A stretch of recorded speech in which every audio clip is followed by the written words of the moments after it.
النهارده مجلس الكنائس طلع بيان أدان فيه الاعتداءات الغاشمة على أقسام الشرطة والمنشآت العامة والمواطنين الشرفاء والاعتداءات المتتالية اللي بتحصل على الكنائس المصرية. طبعا ده مجلس الكنائس العالمي هو اللي مطلع البيان ده، وقال كمان انه بيناشد رجال القوات المسلحة انه يقوموا بدعم يعني القوات المسلحة بكل حزم جهود كمان رجال الشرطة الأوفياء لإعادة أمن واستقرار البلاد. ورفض المجلس في بيانه ما وصفه بالتضليل الغربي المتعمد والمتعنت ضد شعب مصر، ورفض كمان حق أبنائه في الدفاع عن أنفسهم ضد الإرهاب. إن أي حد بيقول يعني ما فيش إرهاب، فلا، إحنا بنأكد على مسألة إن إحنا لازم ندافع عن نفسنا. ورفض المجلس أي تدخل أجنبي في شؤون مصر بأي شكل من الأشكال.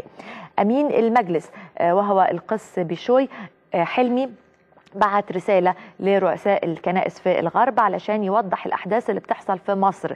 الرسالة نصها على ما يلي: إن الشعب المصري بمسلميه ومسيحيه بيواجهوا تنظيمات إرهابية مسلحة الهدف منها حرق الكنائس والأديرة والمنشآت العامة زي المتاحف القديمة ومكتبة الإسكندرية، ده بغرض تدمير البلاد كلها. وكان ختام الرسالة بقول لكم بعض المقتطفات كده: أنتم تعلمون القيمة الكبرى للكنائس والأديرة الأثرية للمسيحيين وللبشر في كل أنحاء العالم. ونحن صرخنا ووجهنا نداءاتنا للحكومة المصرية والقوات المسلحة لتحمي المصريين وتبقي على وحدتهم ضد الإرهاب.